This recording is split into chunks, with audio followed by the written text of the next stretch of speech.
Greetings, Bat Family, and welcome back to Holy BatCast, brought to you by Real Fans for Real Movies.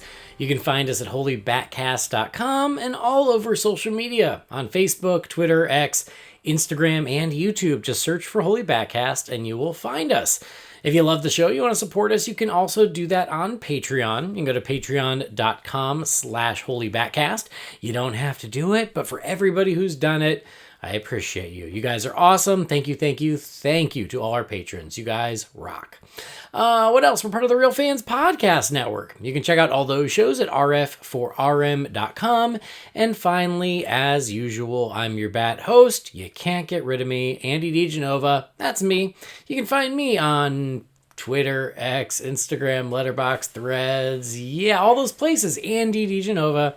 My name is my handle. It just makes it easier that way. And there's a new DC movie out, guys. It came out a few short hours ago. And you know what that means?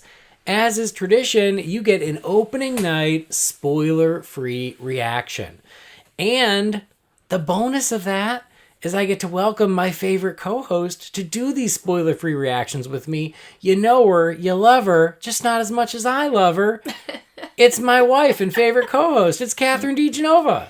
You said favorite twice, and somewhere Brendan is He's twitching. Like, twitching. Yeah, and his little eye is going. And... I know. You know, I mean, if he wants to put up a real fight, we got to meet in person. Every time you say something like that, I just picture like Brendan in a corner, just like cursing my name, and Jamie being like, "That's correct. She is your favorite co-host, and I love her too." Yeah. And that's why we love Jamie. Yeah. I like you better than Brendan, and so does Jamie. I love you all, but you the most. We're big fans, and our listeners are big fans too. They like you too. Nice. They like when you're on. That's very nice. They're like more Kathrynn and less of those other clowns. They'd probably trade me for you if they could. Not true. Yeah. Anyway, we're gonna talk about Aquaman and the Lost Kingdom. We saw it. We did see it, but before we talk about it, shout out for Manscaped. I was waiting for it. You gotta give a shout out to our pals and sponsors at Manscaped. It's Christmas, but by the time you hear this, we're only a few short days from Christmas. So maybe it's a better New Year's gift, because I don't know if it'll get to you in time for Christmas now. If you guys procrastinated, you waited too long to go to Manscaped, it's okay. New Year's. It's perfect for a New Year's resolution. You got to trim more. You got to smell better. Can I tell you that I was in Target today, and there was this older man staring at all the different, like, products and trying to pick something out. And I was like, oh, my husband loves Manscaped, but it's better if you buy it online. And he was like, okay, thanks, lady. And save 20% off. I know. Well, I didn't even get to that part. With BatScaped. He thought I was crazy because I was talking to him while staring at the ball toner. Yeah, you'd have been like, sir, I think your balls need some toning. I can just tell. I was really tempted to buy you some more after our daughter spilled it everywhere. No, that's okay. Well, I will tell you something. Yes? As of right now, Manscaped, a lot of their stuff is marked down on their website. Good for them. I think it's like the holiday sale. Yeah. But you can still use BatScaped and get the additional 20% off. It's true. Can't beat that. So listen, old man. So listen, old man, with your saggy creepy balls. Woman tone those balls up, trying man. to convince you to buy Manscaped. That's right. Get it online. You tone those balls, you could have a shot with her. He was probably like, well, if I buy this, can I have your number? Oh my God. And you're like, only after 2 weeks, after you've used the ball toner for 2 weeks. It takes a couple weeks for it to work. Does it? Tone those balls up. I don't know. Ask Harley. She just wants to spill it. Anyway, manscaped.com. Promo code, as always, BatScaped, 20% off and free shipping. And thank you to everybody who's already done that. We appreciate you. We love you. And it's never too late to go make a purchase. So please and thank you. Now let's get to the topic at hand, Aquaman and the Lost Kingdom, the fourth and final DC film for 2023. Yeah. Getting in just under the wire, just a few days before the end of the year. And what a year it has been. And here's the fun part. The movie ended. It did. And you were like, so? And I was like, say nothing. I always ask you as soon as the movie ends, what did you think? And you'll be like, oh, I thought this, and then I thought this, and then we get in the car and really get into it. But you were like, no, shut up, say nothing. I didn't say shut up. No. But I said we'll save it. We will save it until we hit record. Because I I want to go in fresh. I have no idea what you think. No. You have no idea what I think. So we just sat It's in a the car test. in silence We did. on the way home from the movie. No speaking. It was like we were in a fight, but not fighting. I was like, I don't even know what to say to you because all I want to do is talk about this movie. I kept almost saying things about the movie too, if it makes you feel better. Nope. Instead, we talked about how great Brendan looks as his Santa gig. Yeah. Better. Yes. Santa got a glow Shout up. out Santa Brendan. Yeah. You're looking good, man. Thanks to the generosity of another Santa Yeah. that we know. I know way too many Santas. What happened? 'Tis the season. What happened? It's so weird. Anyway, let's get to the movie. As always, we're going to stay spoiler free, which I will say just from the outset is going to be tricky, but I will do it. Yeah. Because I keep wanting to say things that will be considered spoilery, but I will show restraint and I will not do it. Yeah. Because there are spoilery things to say. Yep. I'm not going to do it. I'm going to try really hard not to do it. We're going to not do it because the spoiler review will come. Yeah. The movie's only been out a few hours, and we want to be respectful for people who can't see it until tomorrow or the next day or Christmas Day or whatever. You have my permission to keep me from saying things. Yeah. So, with that out there, spoiler free. Ladies first. Oh. You're the closest thing there is to a lady in my presence right now. All right. What'd you think of Aquaman and the Lost Kingdom? I loved it. Okay. I did. I really loved it. I really loved the first one.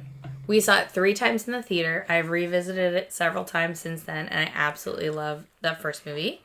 And I cannot tell if I feel the same or just slightly below the first movie about this one. Mm-hmm. But I really liked it a lot. Awesome. Yeah, I'm into it. Good. Great. I'm so concerned about what you're going to say, your face. Like you said, I love the first Aquaman. Yeah. It is one of my favorite DC films. Uh-huh. It is one of my favorite superhero films. Uh-huh. And I had a blast with the sequel. Yes. It was... I'm so glad. Yes. It is kind of everything you could ask for a sequel to the first film. Yes. So I do think that if you love the first film like we love the first film, Yeah. you're going to love the second film because it's right in line with the first film. I don't want to say it's more of the same because it's in some ways it's more of the same, but it is not. They did not just remake the first film, and I really appreciate that. Yes. They built on the first film. They didn't just do it again. Yes. And I really liked that. They zigged where the first film zagged, and it was just different enough, but like perfectly in line with the first film. Yeah. I feel like so many movies, there's just such regurgitation of like storytelling nowadays, right? So like we'll go into a movie, not that it keeps me from enjoying it, but we'll go into a movie and maybe after the first act or halfway through I'll have like sort of figured out where the movie's going to go and I'm not super surprised about how it ends up. I did not feel that way with this movie. All right, that's good. I feel like each act took its time but didn't rush or didn't slow down too much. It was very well paced, which I think is a James Wan thing across the board. I feel that way about most of his movies. The man knows how to make a movie. Dude, no argument here. But like in the last act, there were several things that I did not expect. I agree. I think, I've seen the trailers and I've been excited for the film, and there were some things that played out how I expected because it was in the trailer. Right. You know that Arthur and Orm team up, right? Like we know that. Yes. That's the poster, it's the trailer, that's not a spoiler, but there were moments and things in the trailer that I thought I knew when and why they happened. Right. And that is false, which was a nice surprise. Yeah. Is that you think, like, you go, okay, like, especially nerds like us, we watch the trailer, you can kind of piece together how things are going to go. And this, you're like, oh, I thought that moment was going to be this. And it doesn't play out the way exactly you think, which was nice because you were able to go along for the ride. And certain characters' trajectories were not what I thought they were going to be. Correct. Across the board. Yes. But I think that James Wan, who's one of my favorites, I wear my James Wan fandom on my sleeve. I have not disliked a single James Wan movie. I have either really liked them or loved them. So he's just a filmmaker that works for me, and he always has. And fortunately, with this one, his track record remains pristine as far as I'm concerned. But when you think about the sequels he has made, which is Insidious, Chapter 2, and The Conjuring 2, when you think about those sequels and how they fit perfectly with the first film, and there's a lot of overlap, and so the sequel feels like a natural extension of the first film. Yeah. And that's how I felt about this. Yes. There's a lot of connective tissue to the first film. Yes. It's not one of those sequels where it's like, oh, here's just another adventure and you don't have to worry about the first movie. Yeah. This picks up every thread from the first movie. But that doesn't mean you have to know the first movie inside and out like we do to enjoy it, because also he makes sure you have the information you need in case it's been a minute. Well, and that was maybe my only tiniest of nitpicks. And the thing is, like, I really like this movie a lot. I love it. So I'm like, this is a teeny tiny nitpick, was like, there was a lot of like, oh, by the way, remember this, because it was, but the thing is, I don't fault that, because it's been what? 5 years? Because this was something we saw when we first started dating. Yeah. Like, so it's been 5 years. A lot has gone down in that time. A lot of life has happened, since we saw the first movie. Yeah, I mean, in our lives, but in also everybody else's life too. So I don't feel like people are coming to this movie with the same kind of like understanding of it as if it had been 2 years or a year since. Yeah, and you gotta wonder, like, was that a note? Was someone like, well, not everyone's gonna remember that happened, and so they make sure to remind you what happened. Yeah, but I think he did it in a really like cleverish way. Yeah. It was never overdone, and it was fine, and I don't mind it. And again, I like that connective tissue, because the best sequels, you can kind of watch the double feature and it feels like one long movie. And that's how I feel about this, is I feel like you could watch this one right after the first and it just feels like one whole cohesive story. And I think that's what the best sequels do. I'm so excited for this to be on our TV. I know. Because, like, we probably won't make it out 2 more times in the theater like we did the first one. Probably not. But I will see the note of a lot of life has happened since. But I will say this. So in like 2 weeks, you are leaving me and taking our daughter with you. I am. So I'm going to have some time alone. And if this is still in like the premium screens, which hopefully it will be, I'm going again. I could see you doing that. That sounds like me. To be fair, where I'm taking my daughter and dropping her off at her grandparents' house, so maybe I'll go see the movie too. Oh, there you go. See. Because just today I was talking to some other friends, and I was like, well, tonight we saw it in Dolby, and it was beautiful and it was majestic, but they're like promoting the IMAX, and I was like, I wish I could see it in IMAX, but for where we are, IMAX is inconvenient. There's like one IMAX. There's one, and it's a pain, but I'm like, if I'm home alone and it's still in IMAX, maybe I'll go see it again, because I do want to see it again. Yeah. I will also say this, and I don't know if you had the same experience, is when the movie started, I was like, okay, I like this. And then as it went on, I was like, I really like this. And by the end, I was like, I love this. Yes. I felt like it definitely... A slow burn. I mean, that makes it sound like the movie is slow, which it is not. No. But as far as like... The beginning of the movie was very much like, let's get you caught up. Here's what you missed on Glee. Yeah. Right? And so that was a little bit like, I was like, okay, I guess it's necessary. But like, I feel like once you kind of got over that and you really get into the meat of the story is when I really clicked in with it. Yeah. And then had a great time with it. Yeah. And then James Wan, I think he did it with the first film and he does again, is he knows how to make the finale worth waiting for. Yes. And the finale of the first film is so big. It's that massive underwater battle, and it's amazing, and I love it. It would have been very hard to top that. And so he doesn't even try. He does something very different with the finale, which I loved, because I'm like, it's no less satisfying, but it doesn't just feel like the same thing again. I was thinking as we were watching, and this is where we tread in spoiler stuff, is as we were watching the last fight scene that's in the movie, how it was shot and the angles they were choosing as the camera is moving, it was so cool. Yeah. I don't feel like I felt like that in a minute. Yeah. I'm trying to think of the last big fight scene fight at any scene like that. Like, that I was like, oh, that was cool. It's, I mean, the action overall is amazing. Yeah. And it was in the first film too. Like, I mean, he knows how to shoot action. He has his own style. It's a style that works for me. I think he did a great job here. The action sequences do not disappoint. Nope. This movie, it's Aquaman 1. Mm-hmm. It's Star Wars. Yes. It's Lord of the Rings. Yes. And it's Ray Harryhausen. It's those 4 things on your plate, but they all complement each other really well. Right. And it's just a big, epic, spectacle fantasy adventure. Yeah. And it's bonkers. For me, the best kind of bonkers, where you're like, they just went for it. He went for it, just like he did with the first film. You know, when he made the first movie, something that we all said was like, he made that movie as if it was going to be the only Aquaman movie ever made. Mm-hmm. And he wanted to make sure he hit everything he could. And the same thing here is, I think he approached it the same way of like, it needs to be a continuation of the first film, but don't hold anything back. Just go for it. Yeah. And he went for it, and I was all in on it.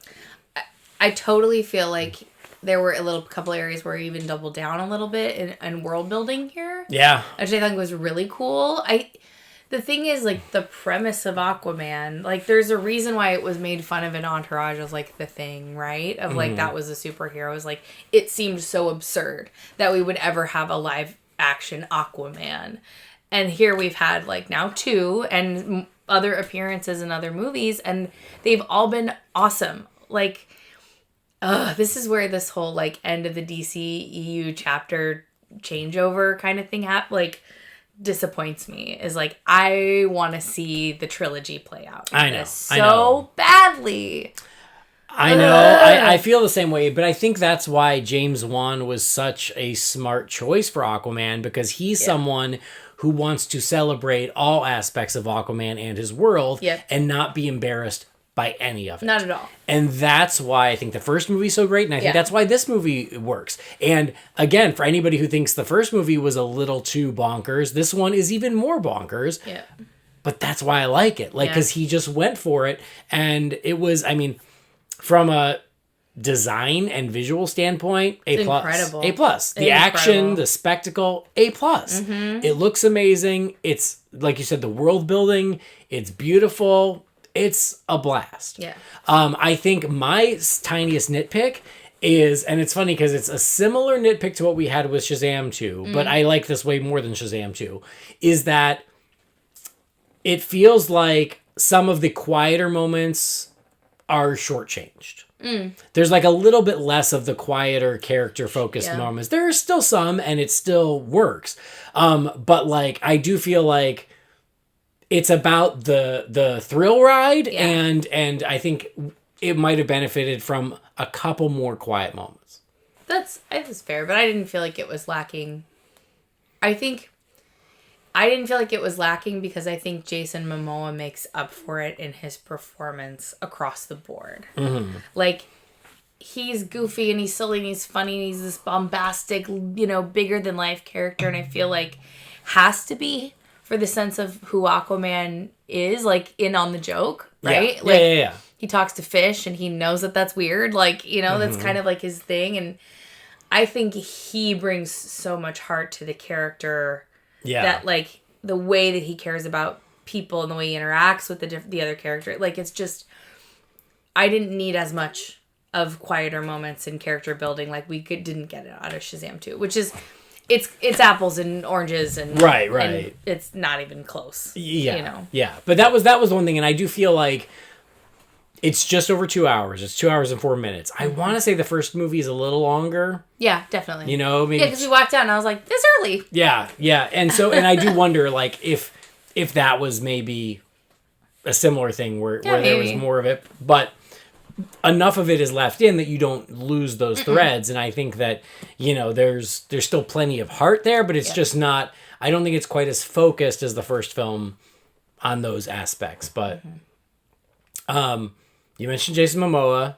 He's a blast. He's still having a blast. Patrick Wilson, the two of them are just super fun together. And, James Wan and Patrick Wilson are best friends. And so I love that for the sequel, he's like, well, there's no way we're leaving Orm in prison. No. Like we need to bring Orm back in a big bad way. And so I will always take more Patrick I know, Wilson. he's awesome. He's awesome. And so, and the interplay between the two of them Yeah. was a blast. You know, they sold it as a bromance between the two of them, or, you know, a 48 hours kind of a 80s reluctant buddy cop type of situation. But there was a lot of fun in just their interplay. Yeah. And then Yahya Abdul-Mateen back as Black Manta. He's awesome. I think I said it when it happened. Can I say it? Is that appropriate? I don't know. I don't know what you're about to say. I turned to you in the theater at one point in time, and I said to you, "Oh my God, his butt! Oh, It looks so good." Ooh, Yahya's? Yeah. Oh, yeah. I thought I heard you, but you know, we were in the big recliner, so you it was were a lot watching a further away. movie, and I was watching like, the movie. You were "Butt, looking at look Yahya's at the butt." Yeah.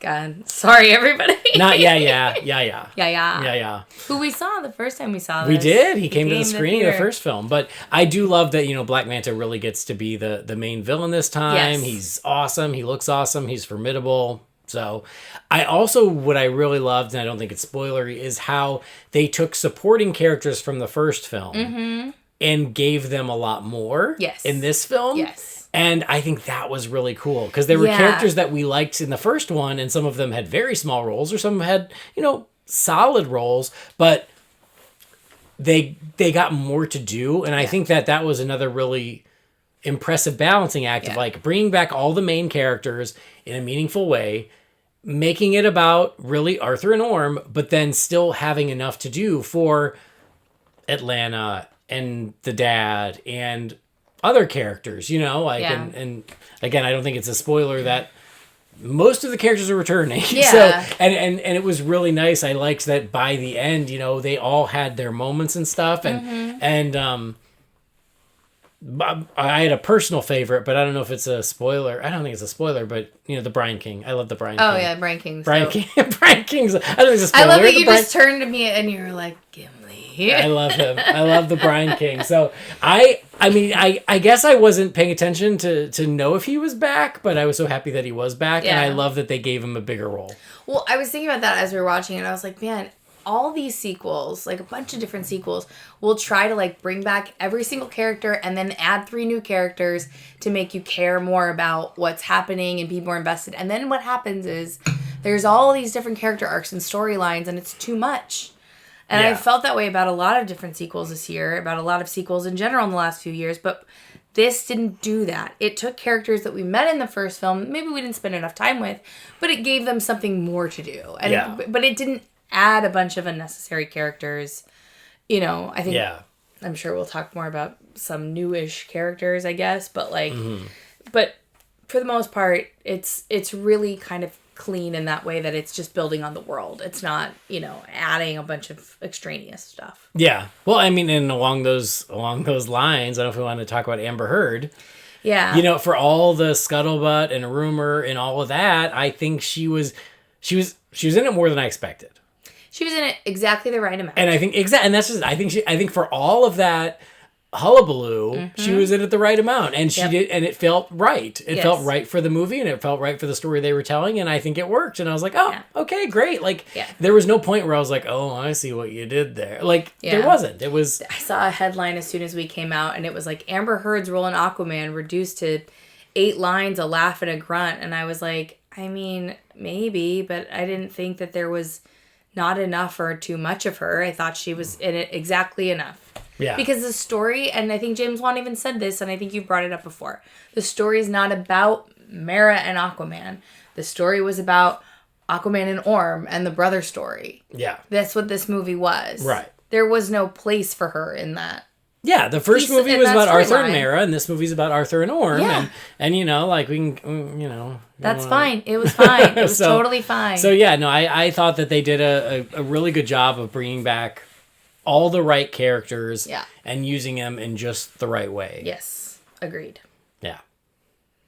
Yep. Even Moana's dad. Tamir Morrison. Oh, my God. We love that guy. Moana. So, yeah.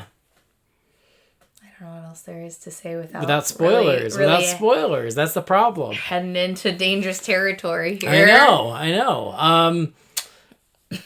I enjoyed the score. It was the same composer as the first film. Loved it. It was... Loved. And again, that I think goes such a long way in connecting the first film with the second film, is like, they use the same music themes, but they still do new stuff. And like, I can't wait to buy the score. I'm assuming it's going to hit iTunes at midnight or something. Yeah. But I look forward to that because I love the score for the first film. And this was right in line with it. So I enjoyed that. There were two pieces in the movie that I was like, oh my God, I cannot wait to hear this again. Yeah. And I do not usually feel that way. I am not a score hoarder like you are. Yeah.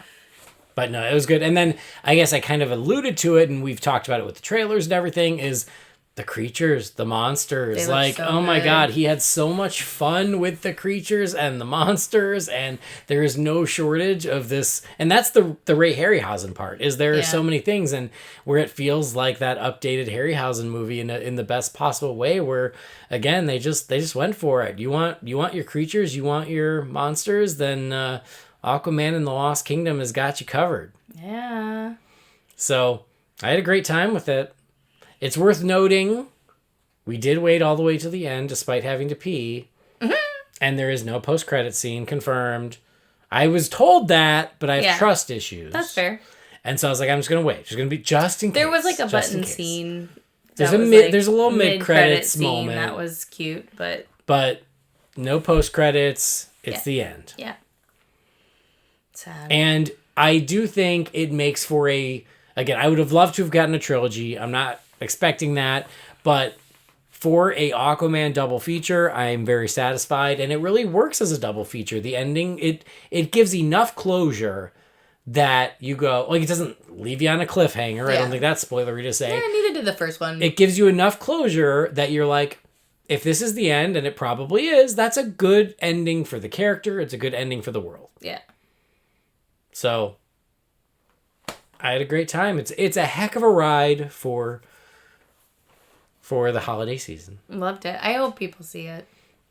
I mean, people will see it. I mean, we had a hard time getting tickets for this. I mean, not for the showing we wanted, but we were going to go an earlier showing. Yeah. And we had a hard time getting tickets because like they were all sold out. Yeah. Well, we'll see. Box office tracking isn't great this weekend, but it's also, it's Christmas, which means every day plays like a Saturday for 2 weeks. That's weird. So, and there's also not a ton of competition, which I think is what it has going for it, is like... Beyonce. It's the big fun movie for Christmas. Yes. And so I hope that word of mouth was good. I hope people enjoyed it. From what little I've seen... is that people saw the same movie we did, which is it's just a blast. It's a great time, good. And if you love the first film, you are going to have a great time with this film. If you don't like the first film, you're probably not going to like this because it's very similar in tone and style and everything. But even the animal characters, I really loved. So, I might need an Aquaman on a storm. I might need that. I don't know. Storm is the coolest thing that's ever happened ever. And again, everyone already knows. They're already selling the toy of it, so everybody knows it's out there. I want that toy. Storm. I want that toy in our house. Is awesome, and Topo is awesome. So I love that James Wan didn't only expand the human characters; he expanded the animals too. If we were gonna add characters, that's where I want to add characters. Yes, more animals. Honestly, could have used more of those. I agree. Yeah, I'm with you. But every time Storm showed up, I was like, yes, more, yes. So, yep. All right, it's a great time. We had a great time. Yep. I can't wait to see it again. Me too. I don't know when that'll be. It'll probably be New Year's. Apparently when I leave. When you go out of town. That's what I'll do. That'll be my party. Mm-hmm. I'll be partying here, man. I'll be podcasting and going to see Aquaman. Man, so many episodes are going to come out in the first 2 weeks of January. Oh, Andy's home alone. Hey, guys. It's just me. Preston, Brendan, Jamie, Michael, Hunter. Hour 37 of being alone. Want to do a podcast about commercials that came out in March of 1972? Yeah. New Year's cereal? Anyone want to talk about New Year's cereal? Oh my gosh. All right. Well, that's good enough. Let's wrap it up so we can get ready for bed. Okay. All right. So final thoughts, Aquaman and the Lost Kingdom. I loved it. I can't wait to watch it again.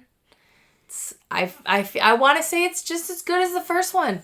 Okay. You know what? All right. I'm saying it. Okay, good. Haters gonna hate. I think for now, for me, it's like a little tick under the first one. The tiniest of ticks. A tiny tick under the first one. Yeah. But I could put it on equal footing with multiple viewings. Yeah. For now, it's just a little hair under it, but still a hell of a good time and an awesome adventure. And I just hope, and the first thing I did was tweeted at James Gunn and I said, please keep James Wan in the family. I want more of this style of comic book superhero movie. Yeah. You know, this is my style. It is like it's fun and colorful and exciting and action packed, but like just goofy enough, but not too goofy. Like it's like just the right balance for me. Yep. And I hope that if it's not Aquaman, fair enough, but I hope that James Wan gets to make more movies in the DC universe because I'd be all for it. Agreed wholeheartedly. So, Aquaman and the Lost Kingdom, we were very satisfied. We had a great time with it. Thank God. This podcast would have been real weird if you hadn't. I know. Wouldn't it have been? If you'd been like, I hated it. I'd be like, oh no, we're going to sit here and fight for half an hour. First time ever. I don't hate a lot. That's true. Not a ton. I hate probably more movies than you do. Anyway, let's not go down that road. Let's leave it there. But Aquaman and Lost Kingdom, it's out there. Hope you guys are enjoying it too. For the end, it's funny because for the end of the DCEU, it feels more like an epilogue than an ending. I feel like The Flash really felt like the end. Yeah, I'd say that. And this feels very much separate. It feels like on its own. But again, as far as an ending for the Aquaman portion of the DCEU, I think it's a very satisfying ending. I still think about the post-credit scene from The Flash, where he said it's you in every universe. Yeah, I think they were leaving their options open, but I don't think it'll matter. Keep them open. Make a third one. Do it. I dare you. I mean, if this movie blows up, that's why they were leaving it. Like, if this blew up and did what the first one did, I think you probably would have seen it one more time, but I don't think that's going to happen. So, oh well. I already was going in, after this year, after each DC movie, like, how they did this year, I'm like, I'm not holding my breath for a last minute save for Aquaman, and that's fine. I'll just be happy if I like the movie, and I did. And that's good enough for me. And that's kind of the beauty of it, is like, nothing's riding on this other than WB's profits, and that doesn't affect my life. All that's riding on it for me is whether or not I like the movie. And I did. And so I've got 2 badass, awesome Aquaman movies that I'm happy with. You didn't even mention your freaking dope popcorn bucket and cup. I know. I did. I got the AMC Aquaman popcorn bucket and drink cup that are very shiny. Oh!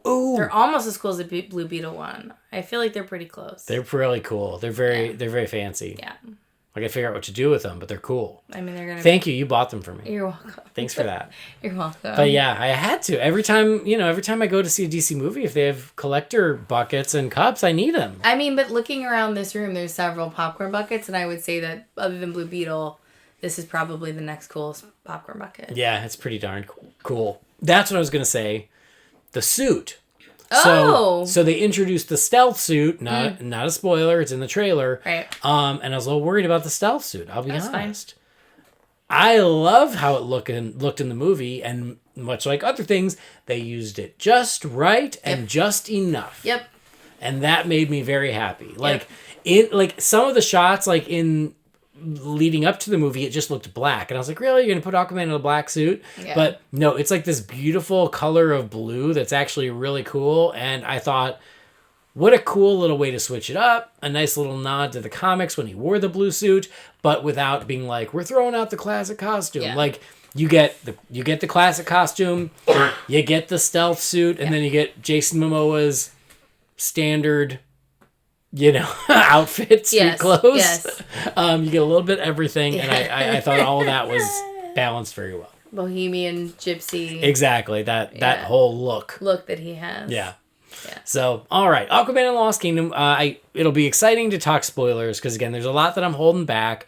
Mostly positives, a couple other little nitpicks, but I'm afraid even that gets a little spoilery. Nothing major because at the end of the day, I had a blast with it. Yeah, me too. All right. Well, go see it, guys. Go see it this Christmas. Bring the family and just go for the ride. Yeah. Have a blast. But that's what we'll wrap it up for now. We'll be back before you know. You guys have gotten so many episodes this month. Make up for November where there's like no episodes. Now it's like every 4 days. I'm sorry, guys. I'm sorry if that's too many. I apologize. But here's another little mini episode, spoiler-free review of Aquaman and the Lost Kingdom. But that's what we'll wrap it up. Thank you, honey. Appreciate it as always. No problem. Where can folks find you if they want to? All my Letterboxd follows, I feel like, come from this podcast. So that's true. I'm excited to see your Letterboxd review of Aquaman and the Lost Kingdom. It'll be better than my Letterboxd review of Christmas with the Cranks. You can find me on Letterboxd. You can either look up Kathrynn DeGenova or @LopanFan. And then I'm like kind of on Instagram, I guess, Kathrynn DeGenova. I've been doing more TikToks lately. Oh, you have, especially like with our Halloween stuff. And our daughter, I did another one recently of her dancing around when we went to go look at the Taylor Swift Christmas lights. That's the fun is you do stuff on TikTok. I have no idea. Well, it's like you on Twitter. I have no idea. Yeah, you have no idea what I'm saying on there. So I'll be like, look at this TikTok I made. And you'll be like, look at this Twitter I tweeted. Look at this Twitter I tweeted. Look at that. This X'd I X'd. Yep. I X'd it 3 times. That makes it triple X. All right. Well, follow you guys there. Sure. I already told you guys where to follow me. Same places as always. Thanks as always for joining us and for listening to us chat a little bit about Aquaman and the Lost Kingdom, the last DC film of the year. And I feel like we're going out on a high note. We're going out on a bang. Boop, boop. Yep, for sure. And enjoy it while you can, because next year going to be awfully quiet as far as DC movies go. But that's okay. It's probably a good thing. Yeah. You know, a little break is good. But anyway, thanks for joining us. Please do subscribe or follow the show wherever you get your podcasts. And if you love the show, something else you can do for us that's super easy and costs $0.00. Just rate and review us wherever you get your shows. That would be awesome. Just a nice little review makes a big difference. We would appreciate that.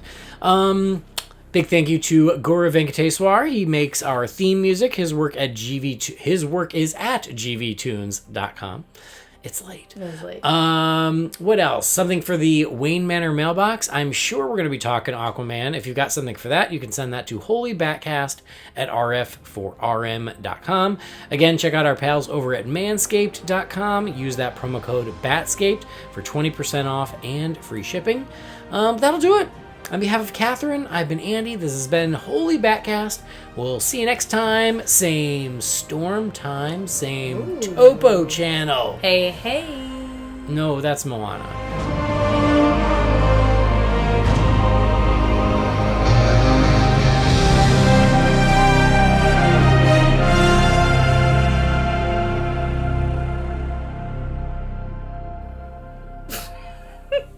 She's not welcome on this podcast. She's not welcome in this house anymore. Excuse you. No more Moana. I do pay no half more. the mortgage. Moana's father is allowed because he's Aquaman's father. He was Aquaman's father first. No, he was Moana's father first. He was Moana's father first. Was he? I think he was. He was Boba Fett before he was either of these That's things. true. So. Oh, well, whatever.